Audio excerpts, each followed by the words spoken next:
कंकाल का रहस्य। चौरा गांव के खेतों में इन दिनों खुदाई का काम चल रहा था। असल में इसी गांव से होकर एक अच्छी सड़क गुजरनी थी, इसलिए यहाँ खुदाई शुरू की गई थी।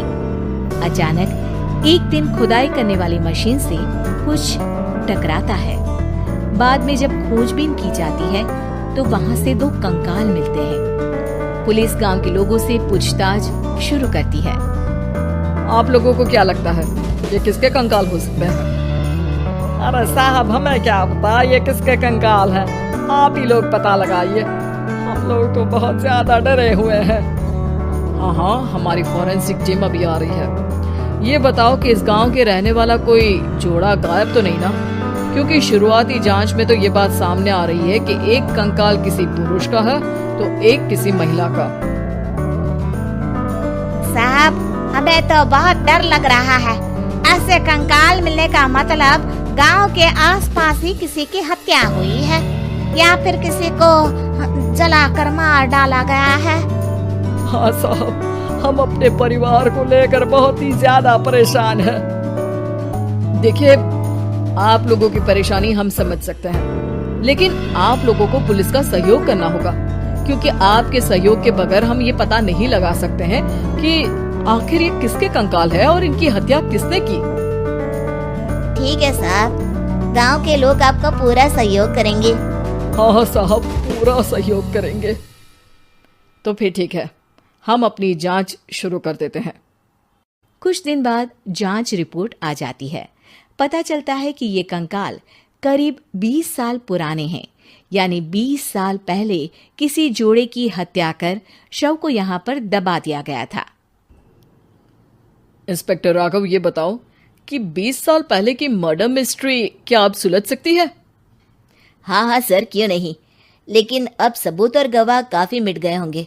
मुश्किल तो होगी, लेकिन शायद किसी परिवार को इंसाफ मिल सके। इंस्पेक्टर राघव, आप बिल्कुल सही कह रहे हैं। किसी परिवार को तो इंसाफ मिलेगा ही और किसी को उसके किए की सजा भी मिलेगी। जी सर, मैंने तो जांच शुरू भी कर दी है। 20 साल पहले इस गांव के 2 जोड़े अचानक कहीं गायब हो गए थे। मैंने दोनों ही परिवारों के बाकी के सदस्यों से बातचीत शुरू की तो उन्होंने बताया कि उनके बच्चे शहर गए थे, लेकिन आज तक वापस नहीं लौटे हैं। लेकिन ये दोनों शव किस परिवार के सदस्यों के हैं, ये कैसे पता चल सकेगा? सर, मैंने डीएनए टेस्ट करवा लिया है। आज शाम तक इसकी रिपोर्ट भी आ जाएगी। अच्छा, ठीक है। उसी शाम को सर, डीएनए रिपोर्ट के मुताबिक ये दोनों ही लाशें चौरा गांव के रहने वाले प्रधान सुल्तान सिंह के बेटे और बहू की है। लेकिन इनकी हत्याएं किसने की है, ये कैसे पता लगेगा? इसी का तो पता लगाने की कोशिश में जुटा हूं सर। आज सुल्तान सिंह से मिलने भी जा रहा हूं। मेरा बेटा और बहू तो मेरे लिए सिर्फ यादों में ही रह गए थे। हमें उनकी लाशें तक नहीं मिल सकी थी। आज 20 साल बाद उनके कंकाल मिले हैं। मैं अब किसके लिए जीऊं?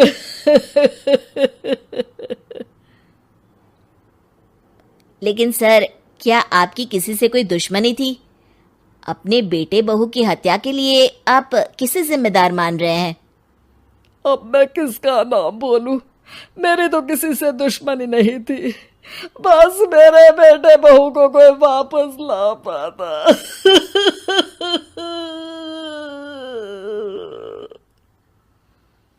इसके बाद सुल्तान सिंह फूट फूट कर रोना शुरू कर देते हैं।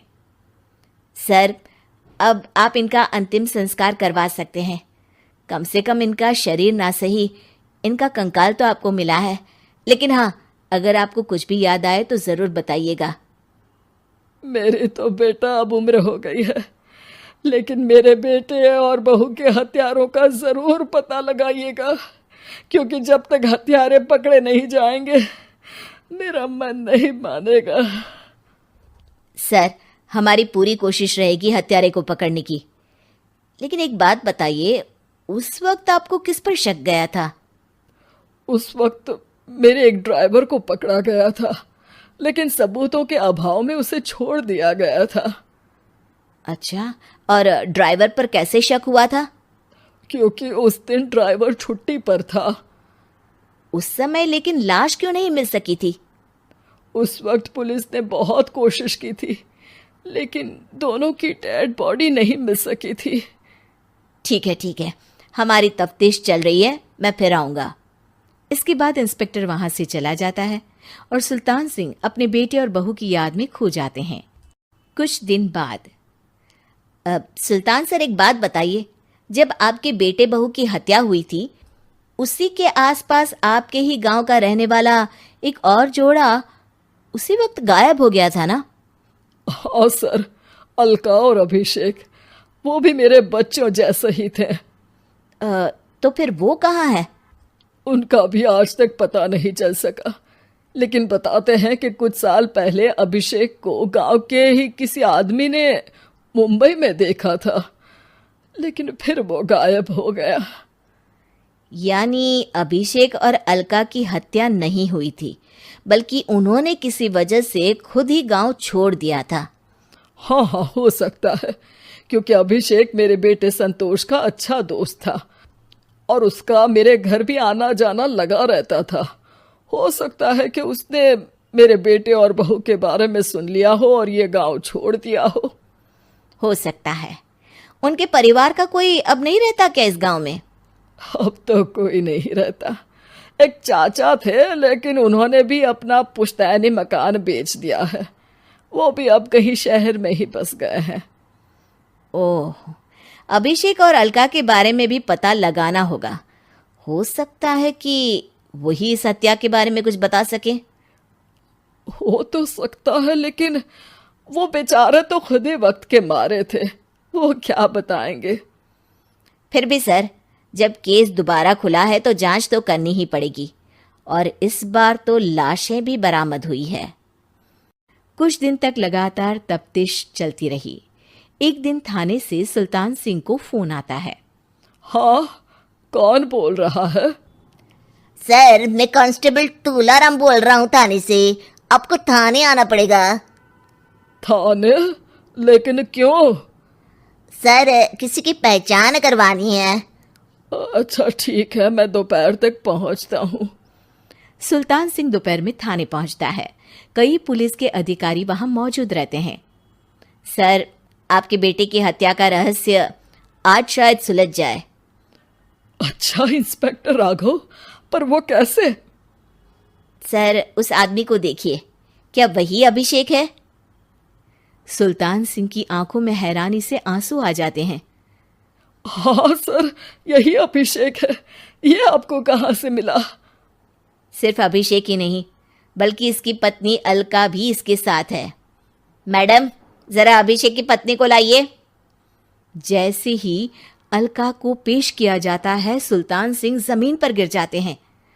सुल्तान सर, क्या हुआ आपको? आप अलका को देखकर गिर क्यों गए? सुल्तान सिंह सर पकड़कर बैठ जाते हैं। ये अलका नहीं, बल्कि ये तो मेरी बहू रितु है। पूरा थाना एक दूसरे का मुंह देखने लगता है। क्या?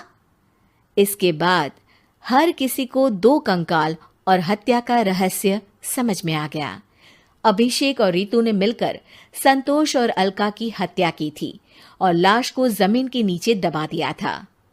आज 20 साल बाद इस हत्या का रहस्य खुल सका था कि अवैध प्रेम संबंध में 2 मासूमों की जान गई थी।